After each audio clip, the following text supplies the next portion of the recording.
Hey, it's Rob. Welcome to Axel's Garage. You hear that ding? You see this dingbat behind me, teaching from the car? 4 hours in the car. We're somewhere in Murray, Delaware, and ish on the coast. Been driving 4 hours. Big dummies behind the wheel, and you hear that dinging.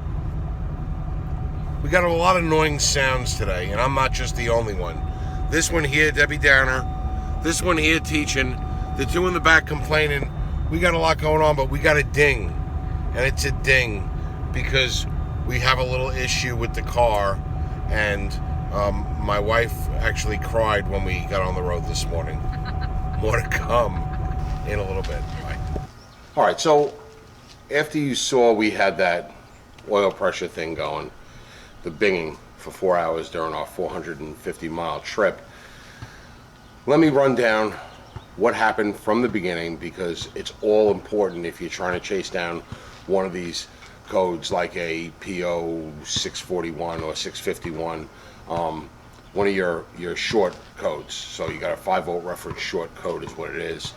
So let's run down what happened from the beginning. We're getting ready for a trip, getting the car ready for a trip, or the truck, whatever you might call it. Suburban. It's an 03 Suburban, 5.3. It's got 187,000 miles on it. It's a workhorse. It's been our old reliable, knock wood. So what do we have? Well, we had a misfire on cylinder 3, which was related to a fuel injector. We had a fuel injector circuit code, and we had a misfire on cylinder 3. Long story short, that turned out to be a bad injector and a bad pigtail harness. So we had two problems there, and we did a video on it just a few videos ago. If you look back and you want to watch that. Fixed. So then the car was running good. We put a new fan clutch in because our old fan clutch was just getting a little weak and lazy. We charged up the AC because we're taking this trip and it's hot. It's, real feel was 100 degrees the day we took the trip, and we knew it was going to be hot coming down this way. We went down south and it's hot. We're hanging out at the beach. You can see I got some burn going on.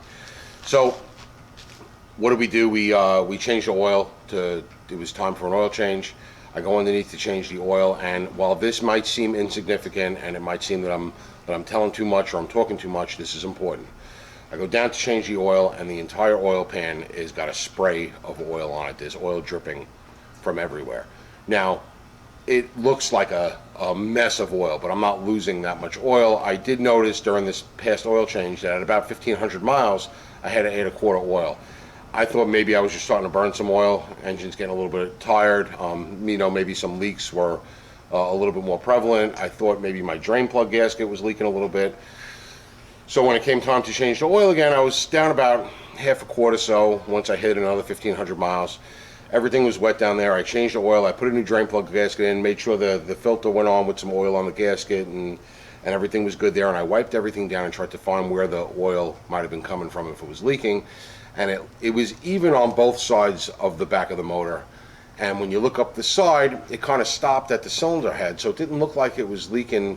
It kind of looked like it might have been from the back of the valve covers.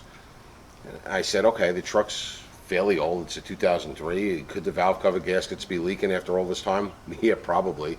Really couldn't see. Wasn't losing that much oil. Wasn't overly concerned with it. But just remember that I did have an oil leak, because that's going to turn out to be an important thing. So, changed the oil. We got the car all ready for the trip, and the day before we were going to leave for the trip, we had very little time to do anything except pack and go because of all the stuff we had going on in our personal life. My son comes home with the truck and says, it's misfiring again. So we put the scan tool in, and the scan tool tells us that it's now a number 8 misfire, and we make a video again the day before we're leaving. We go to troubleshoot it, check for spark. We have no spark. We take that number 8 coil, we move it to the number 4 coil. The no spark condition follows over to the number 4 coil. We know the coil was bad. Change the coil. We're good to go. Problem is, as soon as I started it up after changing that coil out, I no longer had a misfire, but the truck was just running like dog shit. No throttle response. I'm giving it throttle, and sometimes it reacts, sometimes it doesn't react. It's sputtering. It's just running horribly. So I plug the scan tool in again and look, and I get two codes. I get a P0641, which is a reference A or reference 1 open circuit. And I also get a mass airflow sensor code.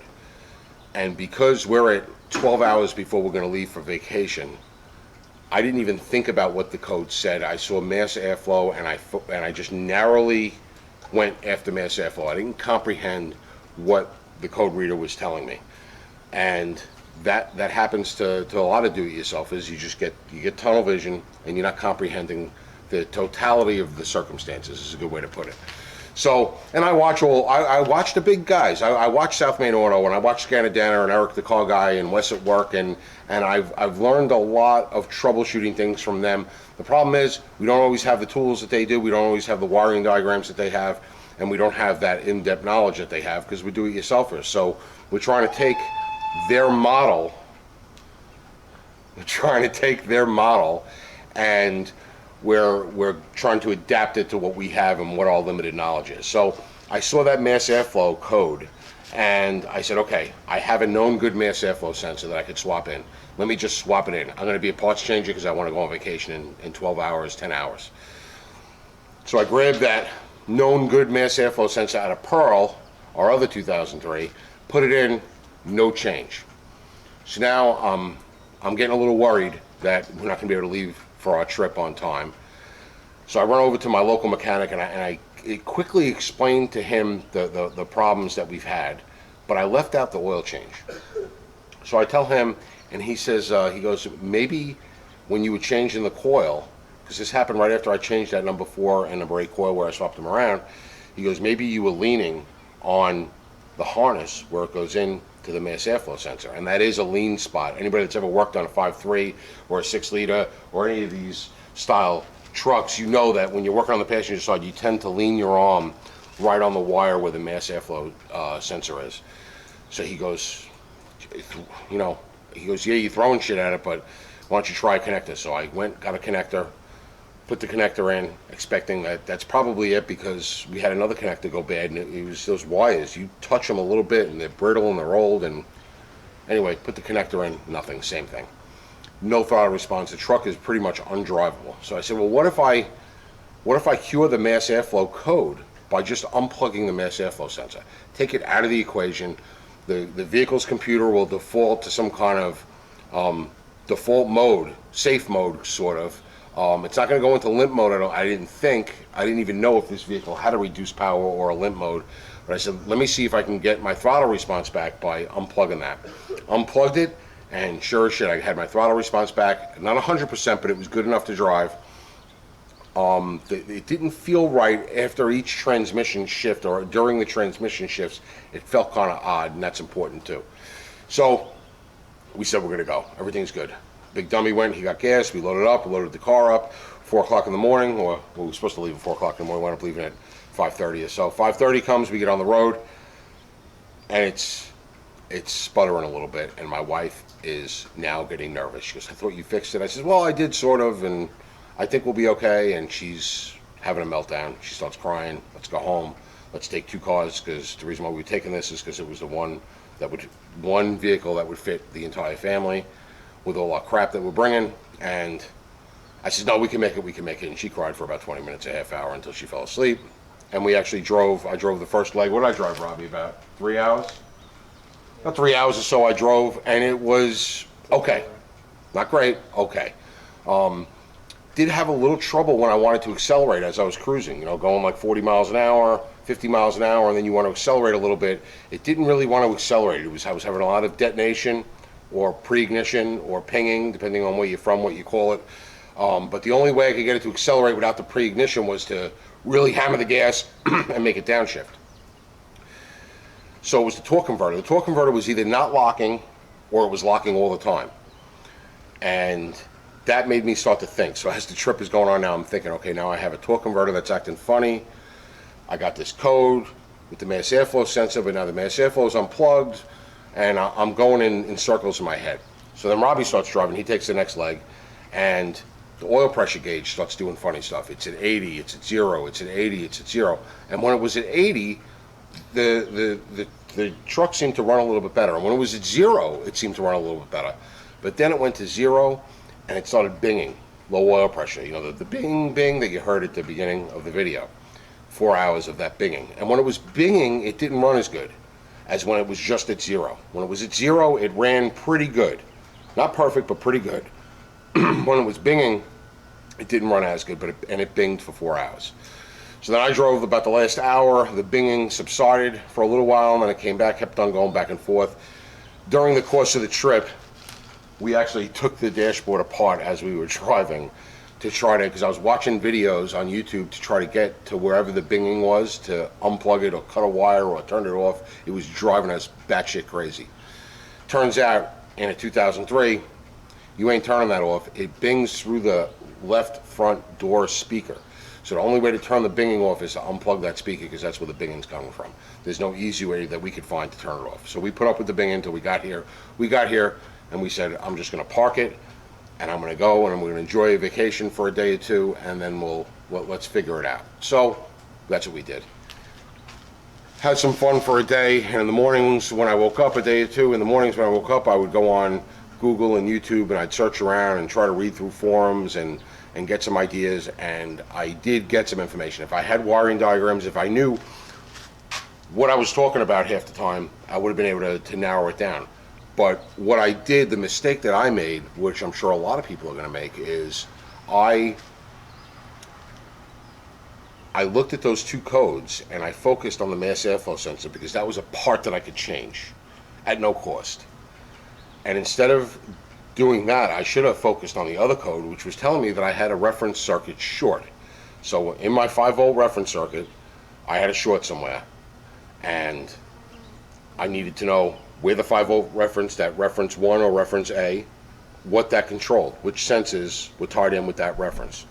And once I was able to get here and get settled in and really wrap my mind around what was going on, the sensors that control that 5-volt reference service are your AC pressure sensor for the air conditioning. Now, all your air conditioning worked fine the whole way. Your oil pressure switch, right? We had some issues with the oil pressure. Well, with the oil pressure readout, the oil pressure was fine the whole time. Manifold absolute pressure, the MAP sensor, is on that circuit. Your fuel tank pressure sensor is on that circuit, and your throttle pedal actuator or sensor or whatever it is for the throttle pedal that's going to tell the computer how much throttle you're actually giving the pedal, that's on that circuit. So now I'm keep playing it in my head. I'm like, okay, well, maybe that throttle pedal circuit, right, is malfunctioning, and that's why it's giving me the mass airflow code, because it's not the correlation on how much pedal I'm giving it to how much air is going through the mass airflow sensor isn't making sense. So the mass airflow sensor is on a different circuit, but they have to play nice together, and they weren't playing nice together. That pedal sensor also could be an indicator of why the torque converter clutch was either locking up all the time or not locking up, because it's not letting the computer know that, okay, we're at a stable engine speed or engine load, and when I give it a little bit more gas and I need to increase the load, it's supposed to unlock so that the converter slips a little bit and I can get some more RPMs to get moving a little bit more and that was what was causing the detonation, was the converter was staying locked, or the pinging, or the pre-ignition, whatever you want to call it. So it was all related. And then, out of the blue, I'm having a beer, and the freaking light bulb went off in my head. The thing that I didn't think had anything to do with anything, that oil leak, the oil pressure switch is on that circuit. I didn't know exactly where the oil leak was coming from, and now I'm like, what if the oil leak is coming through the oil pressure switch? So you got that oil pressure switch that screws into an oil port on the back of the engine, back, top, behind the intake, hidden away in the middle, right? You got it screwed in. Very rarely do they leak where they screw into the block. It's got a big metal gasket that you screw in. They go in pretty tight. It's like an 1.1/8" socket that you got to put over an 1.16" socket. But what if the oil, what if the switch itself malfunctioned on the inside and the oil is getting through it up into where the wire plug goes in? That's my oil leak. That's my shorted sensor, or my shorted switch that's shorting my 5-volt reference. And I'm like, holy cow, I bet that's it. It would make sense that that's it. So I open the hood, I take the cover off, and I start looking at everything. I look down, I do a good visual and physical inspection of all the wires, where they have possible pinch points, wear points, anything like that. Everything looks good. There is nothing that looks out of place or frayed or worn through or anything like that. So I take the map, I try to back probe with a paper clip because I have a limited amount of tools with me. I try to back probe the map clip with a paper clip, and that's what we're going to pick up. And I'm going to grab the camera, and I know this video is getting long, but you really need to know all the information on it because it's important. So right back there is your map sensor. So I tried to back probe it with a paper clip, but I couldn't get a good probe on it. So what I did was I front probed it with a paper clip, turn the ignition on, and on my meter I got 2.8 volts, which should be a 5 volt. That's the gray wire going into the to the map sensor, and that should be 5 volts. That's your 5 volt reference for this, and that's the P0641 is your lost. It's an open and short for your 5 volt reference. So when I back probed it with the paper clip, I didn't get any reading. I'm sorry, I didn't get any reading. So then I unplugged it and I front probed it, and I got 2.88 with the ignition on. And then what I did was I came around and I reached way down in the back, and I'm gonna try to climb up there and hold the camera at the same time. So way down in the back, directly under my finger here, is where the oil pressure switch is. So I unplugged the oil pressure switch, and here's the plug. And I'm going to zoom in on the front of that plug because I can't get my hand in there to hold it, but I'm going to zoom in, and if it'll focus.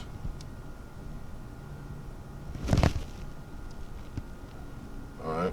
Losing the focus when I'm going farther. All right, right there. So that's the plug going into the top of the oil pressure switch. You can see it's saturated in oil. So my hunch that now my oil leak is coming through that oil pressure switch into the wires. There's my oil leak. It wasn't the valve covers at all. That was the oil leak. So now I said to myself, well, if that's the oil leak,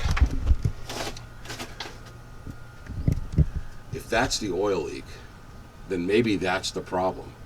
So when I unplugged that, I went back in the car, I turned the ignition on, and I checked my voltage again to the gray wire on the map sensor right back there, even though it's unplugged, right? Now I have the map sensors now out of the equation, and the oil pressure switch is out of the equation. But I had 2.88 with the oil pressure switch in the equation. Once I unplugged the oil pressure switch, 5 volts.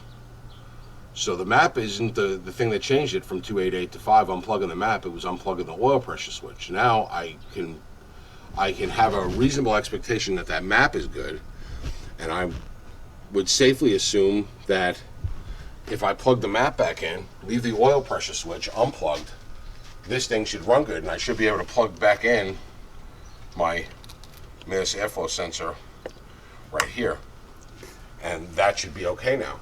And the only thing that I am going to lose now is my oil pressure reading, and that might cause a ding. We don't know one way or the other. But I'm going to put the camera down, I'm going to plug the map in, I'm going to get my flashlight and my meter all unplugged, and we're going to start it up and we're going to see what happens.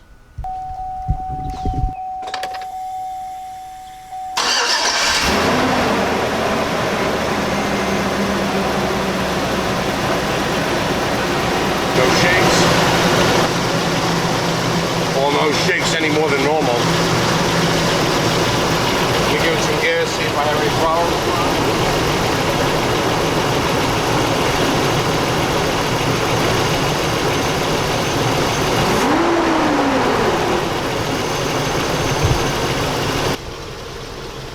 Alright, so I still have the check engine light on because I didn't clear anything out. Feels good. I got no oil pressure. The oil pressure switch is not plugged in. I don't have any oil pressure, which I shouldn't have any oil pressure reading there. I'm going to go and I'm going to erase my codes.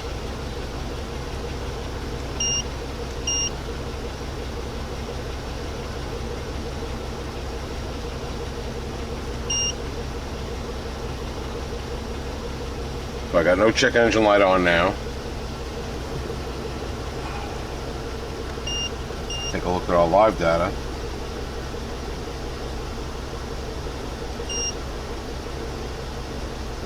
Alright, we just started it up, so we're in open loop. Load. Coolant. My map is reading, which is good. So we unplugged and played with that.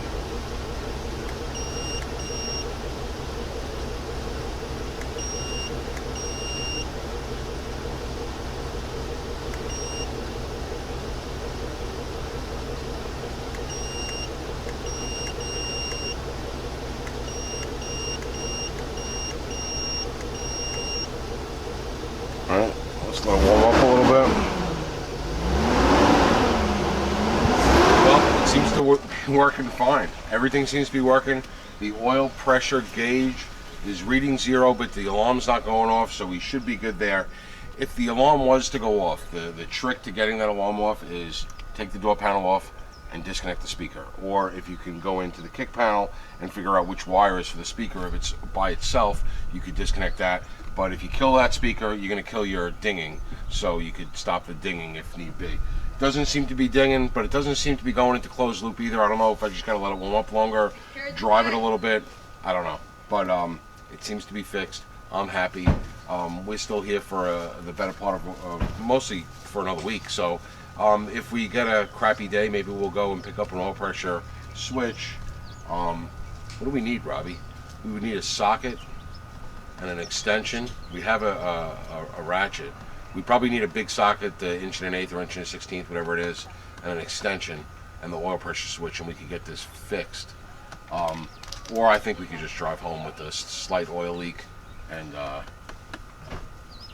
just leave it like that and fix it at home. Anyway, I know it was long and wordy, but you really needed the whole story, because you got to be like a detective sometimes. You got to investigate, and things that don't appear to have anything to do with the problem can be, if it's not part of the problem, it can be an indicator to tell you what's going wrong. And if it was like it was a light bulb that went off in my head, saying, "Holy shit, the oil pressure switch! Holy shit, that's the only thing that seems to be malfunctioning." And that was the thing that killed my 5-volt reference. So it was pulling down the map down to 288, so it wasn't killing it completely, and that's why my AC still worked. That's why the throttle pedal still worked to an extent, and that's why things sort of worked, but they didn't always work, because it wasn't pulling it all the way down to ground. It was just going down to like 2.88, and it was enough to make some things work and some things not work well, where it gave you that stumble and the car was running like crap. But hope you enjoyed the video. Pretty informative one for me here at Axles, and as always, thanks for watching. We're on vacation.